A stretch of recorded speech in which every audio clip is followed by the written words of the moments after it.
Logic. Salut tout le monde et bienvenue à la série des tutoriels iLogic et Logic Pro. Aujourd'hui, je vous présente les modules Logic Pro. À l'ouverture de Logic Pro, vous avez sans doute remarqué que Logic vous ouvre une piste d'instruments logiciels si vous utilisez le template iLogic, bien sûr, à moins que vous ayez fait des modifications. Lorsque vous ouvrez Logic, même lors de la première installation, c'est une piste d'instruments logiciels qui est sélectionnée par défaut. Et si vous faites entrer ou VO Espace, une piste d'instruments logiciels s'ouvrira et c'est le module Vintage Electric Piano qui sera activé et prêt à l'utilisation si vous avez un contrôleur de brancher sur votre ordinateur. Bon, je vous le fais entendre. Donc, il faut comprendre que le module Vintage Electric Piano est inséré sur la tranche de console reliée à votre piste, soit, en l'occurrence, la piste d'instruments logiciels que nous avons à l'ouverture de Logic. Mais ce module contient plusieurs autres instruments que vous pouvez charger. Comment y avoir accès? Très rapidement, on va d'abord ouvrir la fenêtre du module de la piste active avec le raccourci commande Maj 0 du pavé numérique. Classique électrique piano, dialogue. Voilà, donc une fois que le module est ouvert, on peut utiliser le raccourci 1 en haut à gauche du clavier pour l'instrument précédent et 2 pour l'instrument suivant. Donc, là, on a notre son ici. J'appuie sur 2 en haut à gauche et voilà, un autre piano est actif. Une fois encore. Une fois encore. Donc, vous voyez, il y en a une panoplie comme ça, toujours dans le module Vintage Electric Piano. Exemple, avec le EXS24, je vous montre à l'instant. On va d'abord se rendre sur la tranche de console avec option T. Classique électrique piano. On interagit. Entrée classique électrique piano, groupe de tranche de console. On se décale vers la droite. 0 décibels et bouton FM MIDI, le piano, groupe. Ici, on a le VST qui est chargé actuellement sur la tranche de console. On interagit. Entrée piano, groupe. On se tasse vers la droite. Réglage, bouton. Liste, bouton de menu local. Bon, ici, on a une liste pour insérer, finalement, un autre module. Donc, on fait VO Espace, c'est un menu local. Menu. On descend avec flèche bas. Vintage électrique piano, aucun module. Récent, estompé. EXS24, samplé, sous-menu. Flèche droite. EXS24, samplé, sous-menu, mono. On veut flèche bas pour le stéréo. Stéréo. On fait VO Espace. Instinct, dialogue. Instinct, dialogue. Voilà, le module est chargé. Alors, le son proposé à l'ouverture. Évidemment, on vient tout juste d'ouvrir le module, donc on est dans la fenêtre du module actif. Si ce n'était pas le cas, je pourrais faire mon raccourci commande Maj 0 pour ouvrir la fenêtre du module actif ou pour la refermer. À partir d'ici, on peut utiliser notre raccourci 1 à gauche du clavier pour l'instrument précédent ou 2, encore une fois, en haut à gauche du clavier pour l'instrument suivant du EXS24. L'avantage de l'emplacement de cette touche de raccourci vous permet facilement de changer de réglage de module ou d'instrument avec votre main gauche et de votre main droite, continuer de jouer sur votre clavier. Je vais vous montrer l'autre façon d'aller sélectionner un son dans le EXS24, c'est-à-dire la façon manuelle. Une fois que la fenêtre du EXS24 est ouverte, on se décale complètement vers la droite et on se décale vers la gauche. Lien non coché, case à cocher. Affichage, bouton de menu. Voilà, le bouton affichage ici. Très important, on fait VO Espace. Menu. On fait flèche bas. Commande. Et voilà, vous voyez par défaut, Coche, éditeur. c'était le prochain qui était sélectionné, éditeur. Nous, ce qu'on veut, c'est commande. Commande. Alors, on fait VO Espace ici. Commande, coché. Et là, dans notre zone de défilement, c'est les commandes qui seront affichées. Alors, on va y retourner en faisant VO flèche droite. Lien non coché, case à cocher. Zone de défilement. Voilà, zone de défilement, on interagit. Entrée zone de défilement. 392 éléments. Instrument. Impressionnant le nombre d'éléments qu'il y a ici. Alors, Instrument. ici, on a instrument, on se décale vers la droite. Bouton de menu local. On a un bouton menu local qui est là. On fait VO Espace pour l'ouvrir. Menu coche. Alors, ici se trouvent tous les instruments disponibles du EXS24. Alors, on peut faire flèche bas. Classical piano. Alors, le Classical Piano, si on voulait l'activer, on fait tout simplement VO espace dessus. Grand piano. Grand Piano Grand piano plus basse. plus bass. Donc, ici, si on a les deux ensemble, Grand Piano plus la basse, donc c'est un split keyboard. Grand piano plus PAD. Plus pad. Grand piano plus string. Voilà. Steinway grand piano 2. Steinway piano et PAD. Steinway piano 2. Voilà, alors il y en a une panoplie. On peut faire VO espace ou tout simplement entrer. Steinway piano 2. Bouton de menu local. Et on ferme notre fenêtre de module avec commande Maj 0. Vide, sans nom, illogique. Et on est de retour dans notre projet. Maintenant, même exercice avec le Drum Designer. On se rend sur la tranche de console avec Option T. Instinct, groupe de tranche de console. On interagit. Entrée instinct, groupe de tranche de console, 0 décibels et bouton FM MIDI, groupe piano, groupe. Et voilà, on interagit encore ici sur le groupe. Entrée piano, groupe, réglage, bouton. On décale à droite. Liste, bouton de menu local. Notre fameux menu local, VO espace. On se décale vers le bas. Vintage électrique piano, Avec la sous flèche bas. aucun module. Récent, estompé. Drum kit designer, sous-menu. Voilà. Drum kit designer, sous-menu, stéréo. VO espace. Instinct, dialogue. Et voilà notre Instinct. Drum Designer qui est actif sur la tranche de console. Maintenant, on essaie notre raccourci 1 ou 2 en haut à gauche du clavier. Oh, ici ça fonctionne très bien. On peut voir qu'on a changé de batterie. On appuie encore sur 2. Voilà. Maintenant, très important, on peut masquer ou afficher les fenêtres des modules avec la lettre F. Sans nom, illogique. Piste, fenêtre. Voilà, ça nous permet de revenir rapidement dans notre module en refaisant F. Bluebeer kit, dialogue. Voilà, on est de retour dans le module. Sinon, on peut fermer tous les fenêtres des modules actifs sur les pistes avec Maj F. Et vous voilà de retour dans votre écran principal. Sachez qu'il est possible de demander à Logic de sélectionner automatiquement le mode d'affichage commande dès lors de l'ouverture de n'importe quel module. Je vous montre à l'instant. Alors, on appuie sur commande virgule pour les préférences. Préférences, dialogue. On interagit avec la barre d'outils. Barre d'outils. Dedans barre d'outils. On se décale jusqu'à affichage. Audio. Enregistre MIDI. Affichage. Bouton. On fait VO espace. Appuyer. On arrête l'interaction. En provenance des barres d'outils. On se décale vers la droite. Général. Piste. Onglet. Table de mixage. Sélectionner. Onglet. 3 de 4. Dans mon cas, il est déjà sélectionné, mais sinon, dans votre cas, vous faites VO espace. Appuyer. Table de mixage. Sélectionner. On se décale vers la droite. Éditeur. Onglet. Fenêtre de module. Ouvrir la fenêtre du module à l'insertion. Cocher. Case à cocher. Vous cochez cette case si ce n'est pas le cas. Ouvrir dans la présentation des commandes. Cocher. Case à cocher. Et voilà, ici, vous cochez, car vous, ce n'est pas coché. Et c'est réglé. Vous n'avez qu'à fermer votre fenêtre. Illogique tutoriel. Et désormais, à l'ouverture de n'importe quel module, que ce soit instrument ou effet, vous serez en mode commande par défaut. Maintenant, on fait le même exercice, mais avec un module d'effet. Donc, on se rend sur la tranche de console avec option T. Classique électrique piano. Groupe de tranche de console. On interagit. Dedans classique électrique On piano. se décale vers la droite. 0 décibels. Et bout FM MIDI. Le piano. Groupe. Ici, on a le module d'instrument qui est actif, c'est-à-dire le piano électrique. On se décale vers la droite. Effet audio. Groupe. Effet audio. Alors, on va insérer un reverb. Ici, on interagit. Dedans effet audio. On se décale vers la droite. Effet audio. Bouton de menu local. Menu local, donc VO espace. Menu coche. Aucun module. Flèche bas. Récent. Chroma verbe. Sous-menu. Crema verb. Alors, Appuyez. on se décale vers la droite avec flèche droite. Chroma verbe. Sous-menu. Stéréo. VO espace. Classique électrique piano. Dialogue. Et notre Crema verb est inséré sur notre tranche de piano.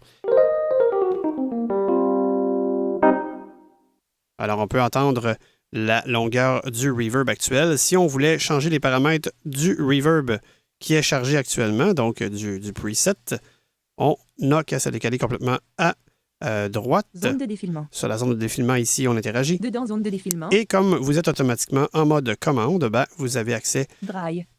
au réglage du reverb actuel. 100%. Curseur. 100%. Curseur. Ouais. 50%. On est Curseur. à 50% sur le wave. Dedans curseur. Donc, on interagit 40%, 30%. Alors, on peut augmenter ou diminuer de 10 à la fois avec VO flèche droite ou flèche gauche, ou un petit peu à la fois avec VO mage, flèche gauche ou flèche droite. Donc, on pourra à ce moment-là monter ou diminuer de 1. 10%. On est à 10%. Voilà qui est 20%. un peu mieux. On va le mettre à 20. Voilà, on arrête l'interaction 2 fois. En provenance de zone de défilement. Maintenant, on veut changer de patch d'effet. Donc, un autre type de reverb. Encore une fois, étant donné que vous êtes dans la fenêtre de votre module, on utilise le raccourci 1 en haut à gauche du clavier, dans ce cas-ci, pour avoir l'effet précédent, ou 2 pour l'effet suivant.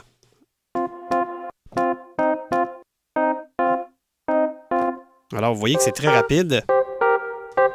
Et ça nous permet de changer, encore une fois, de preset avec la main gauche et de jouer avec la main droite. Soyez vigilants, par contre, si vous êtes dans la zone piste, dans piste en tête, et qu'une piste d'instrument logiciel est sélectionnée et que vous appuyez sur les raccourcis 1 et 2 en haut à gauche du clavier, vous passerez à la patch suivante de la bibliothèque, puisque ce raccourci nous permet à la fois de passer au réglage de module précédent ou suivant, à l'instrument suivant ou précédent et au patch suivant au précédent. Ce qui veut dire que lorsque la fenêtre de votre module est ouverte, le raccourci exécutera la commande réglage précédent ou suivant. Donc, preset précédent ou preset suivant. Donc, ça s'applique dans le cas, exemple, du Creamoverb, donc pour un reverb, ou pour un instrument, par exemple, dans le XS24, dans le Vintage Organ, ou peu importe le module d'instrument de Logic. Attention, ça ne s'applique pas pour un VST externe. Maintenant, une fois que vous êtes dans la zone piste, celui-ci agit différemment. Le raccourci 1 et 2 en haut à gauche du clavier exécutera patch précédente et patch suivante. Prenez note que tout le contenu de la bibliothèque dans Logic sont des patchs, à l'exception des tranches de console que vous aurez enregistrées. En résumé, comme une des fonctions de ces deux touches de raccourci sont patch suivante, si vous êtes positionné dans piste en tête et qu'une piste est sélectionnée, lors de l'appui du raccourci 1 ou 2, vous amènera à la patch précédente ou la patch suivante de la bibliothèque. Les patchs sont proposés par Apple avec des réglages prédéfinis, comme des pistes auxiliaires et des effets rattachés à votre tranche de console. Soyez vigilants puisque si vous avez au préalable déjà inséré des modules d'effets et programmé ceux-ci à votre goût, si vous êtes par exemple sur la tranche de console en question et que vous appuyez sur 2, vous demandez à Logic de changer de patch. Celui-ci cancellera tout ce que vous avez fait pour passer à la patch suivante et insérer les réglages par défaut de cette patch en question. Vous pouvez toujours vous servir de votre meilleur ami commande Z undo pour revenir en arrière et annuler la dernière commande. Vous remarquerez que si vous êtes sur une piste avec un EXS24 d'insérer sur la tranche de console rattachée à votre piste, la fonction 1 ou 2 dans la zone piste ne fonctionne pas puisqu'il n'y a pas de patch relié au EXS24 dans la bibliothèque. Maintenant, si vous avez plusieurs modules d'effets d'insérer sur votre tranche de console, exemple ici, on a déjà le Creamoverb qui est inséré, on va maintenant insérer un délai, donc un autre module supplémentaire à la suite du reverb. Alors, on se déplace sur la tranche de console. Et FMI, le piano, groupe, effet audio, bouton de menu local. Vous voyez juste après votre instrument, le premier bouton menu local qui est ici, effet audio, vous permet directement ici d'insérer un module d'effet en première position, c'est-à-dire dans mon cas avant le Creamoverb, parce que l'ordre des modules d'effet a une très grande importance. Exemple, on va toujours mettre un compresseur en premier, suivi d'un EQ, suivi, par exemple, d'un délai ou d'un reverb. On ne mettra jamais un reverb en premier, ensuite un compresseur, parce qu'on va compresser le signal qui sort du reverb.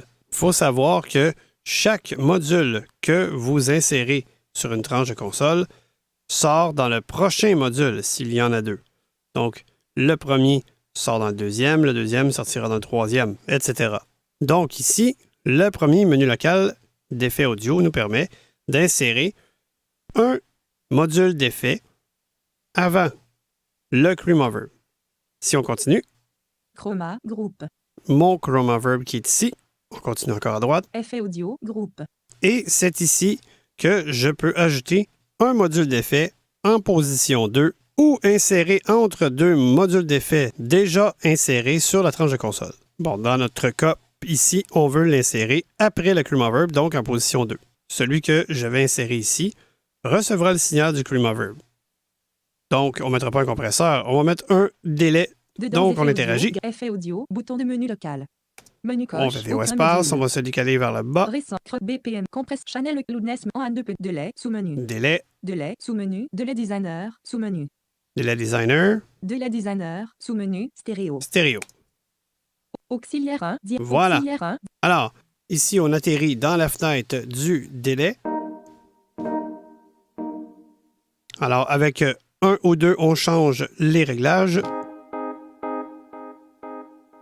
Bon, cela me convient, exemple. Bon. Alors, on ferme toutes les fenêtres avec Maj F. illogique tutoriel, illogique, On retourne dans la fenêtre principale. Maintenant, raccourci très intéressant. On peut rappeler nos modules en ordre. Nous savons que pour ouvrir les réglages de notre VST, dans ce cas-ci, c'est le piano, on fait le raccourci commande Maj 0 du pavé. Donc, ça nous permet d'ouvrir ou de fermer la fenêtre du VST chargé sur la tranche de console.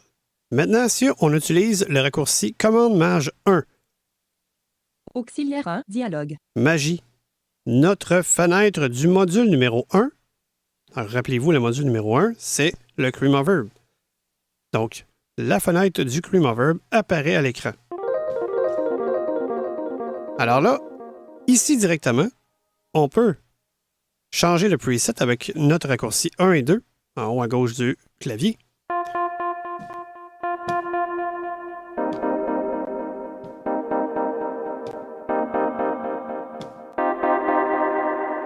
Là, ça nous permet rapidement de changer le reverb. Alors, on ferme la fenêtre avec Maj F ou F tout simplement. F nous permet de juste retourner dans Logic, Illogique tutoriel, illogique, faire autre chose et retourner dans la fenêtre où nous étions. auxiliaire 1, dialogue. Alors, on est de retour. Maintenant, le module numéro 2, c'est notre délai.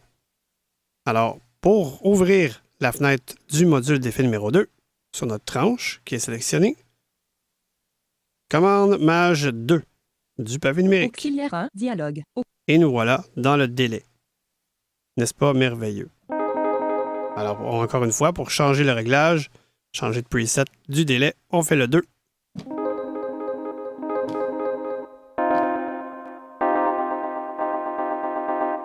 Et vous avez ce raccourci qui continue jusqu'à 6 modules.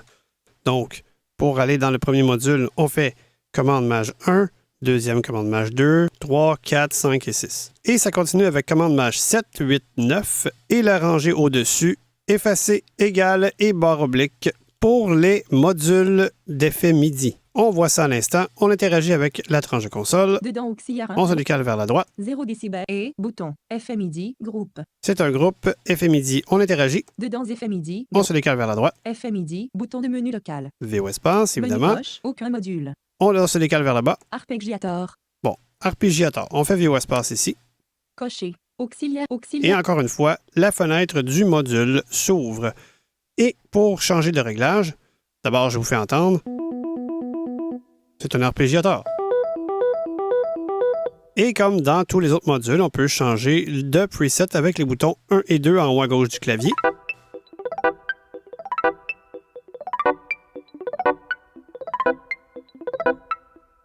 On peut aussi rendre inactif le module. Question d'entendre la différence entre avec ou sans. Alors, on va aller chercher notre module Dedans actuel. 0 D et bouton effet MIDI, bouton de menu local. ARP, groupe. On interagit avec le module lui-même. Dedans ARP, groupe. 3 éléments. Ici, on a 3 éléments. Soit Inactif, coché, case à cocher. la case à cocher pour le rendre inactif. Maintenant, on fait VO espace. Décocher inactif. Voilà. On se décale vers la droite. Définir, bouton. Définir le bouton pour ouvrir la fenêtre de votre module. ça fait exactement la même chose que le raccourci pour faire apparaître le module à l'écran. On continue, le dernier bouton à droite. Liste, bouton de menu local. Notre fameuse liste pour changer de module. Vous pouvez aussi enregistrer vos propres réglages dans chacun des modules. Pour ce faire, une fois que votre module est affiché à l'écran, donc soit en l'insérant ou en l'appelant avec le raccourci, ou manuellement, comme je vous montre à l'instant. Et FMID, bouton de menu local. ARP, groupe. Une fois que je suis sur mon module, j'interagis. Dedans ARP, groupe. 3 éléments. Nos fameux 3 éléments qu'on a vus plus tôt. Le premier étant Inactif, non coché, case à cocher. pour l'activer ou le désactiver. Cocher, Alors, on va le réactiver, voilà. Et le deuxième bouton, définir. définir. On fait VO espace ici. Appuyer, définir. Et voilà, notre page de module s'affiche. On se décale vers la droite. Barre d'outils, bouton. Inactif, coché, case à coche, manuel. Bouton de menu local. On fait VO espace ici. Menu. Et on se décale vers le bas. Réglage, estomper, annuler, rétablir, coche, inclure les étapes d'annulation du module dans l'historique d'annulation du projet. Je vous invite à cocher cette case si vous voulez que votre meilleur ami Undo puisse vous aider en cas de problème lors des modifications des réglages dans les modules. On continue. Suivant, 2. Précédent, 1. Copier. Coller, estomper, charger point de suspension. Enregistrer sous point de suspension. Voilà. Ici, on peut enregistrer sous. Alors, on fait VO espace ou entrée. Enregistrer sous. Enregistrer. On désactive iLogic. iLogic désactivé. Enregistrer. Maintenant, on interagit et on peut Sélection taper le titre de notre réglage. Donc, je vais l'appeler Test. Test. On fait entrer. Test. Auxiliaire 1. Et de cette façon, lorsque vous appuierez sur Manuel, Menu. le menu s'ouvrira et votre réglage sera dans la liste Réglage. offert. Suivre précédent. Copier. Coller. Charger point. Enregistrer sous. Enregistrer. Enregistrer comme valeur. Rappeler les réglages par défaut. Supprimer. Alors ici, on peut le supprimer une fois qu'il est sélectionné, Coche. Test. donc une fois qu'il est chargé. Donc ici, vous voyez le réglage que j'ai enregistré se trouve là. Coche. Test. Et si on va une fois encore en bas, Factory. Sous-menu. Factory. Donc, si on fait flèche droite, Factory. Sous-menu. Arcade Tree. ici, on a tous les presets offerts dans la liste. Vous pouvez aussi charger un ou une liste de presets que quelqu'un voudra vous partager, ou vous pouvez tout simplement sauvegarder vos banques de presets, toujours en allant au même endroit. Donc, dans Départ, commande Maj H, Départ. Mac Studio. Musique, Ouvrir la sélection. Audio, Music Apps. Présentation. Alchemist Audio Music Apps dossier. Ouvrir la sélection. Présentation par. Ici, on va se décaler vers le bas jusqu'à Alchemist but instrument output dossier. Track dossier. Custom icon dossier. Database dossier. Qui commande dossier. Patch dossier. Plugin setting dossier. Plugin Setting Setting Dossier. On ouvre ici Ouvrir la sélection. Présentation. et on n'a qu'à choisir le module d'effet dans lequel on veut placer ou aller vérifier et confirmer que nous avons bien enregistré notre réglage. Alchemy dossier. En designer dossier. Arpeggiator dossier. Et voilà, ici, c'est bel et bien le module qu'on utilisait. Donc, on ouvre le dossier. Ouvrir la sélection. Présentation par liste. Tableau. Les tests PST fichier de réglage de module logique. Et voilà, notre réglage est bel et bien enregistré dans le dossier. Alors ici, on pourrait le copier pour le sauvegarder ailleurs ou tout simplement le supprimer. Sachez qu'il est possible de faire des dossiers et des sous-dossiers. Ceux-ci s'afficheront dans la liste des presets offerts dans votre module. Voilà, j'espère que ça vous a plu. Prenez note que le Google Group est là pour vous aider en cas de besoin. Si vous n'êtes pas abonné, nous vous invitons à le faire. Il y a une page dédiée à cet effet sur le site web www.ilogic.fr ou nous joindre par courriel au ilogic.contact@gmail.com.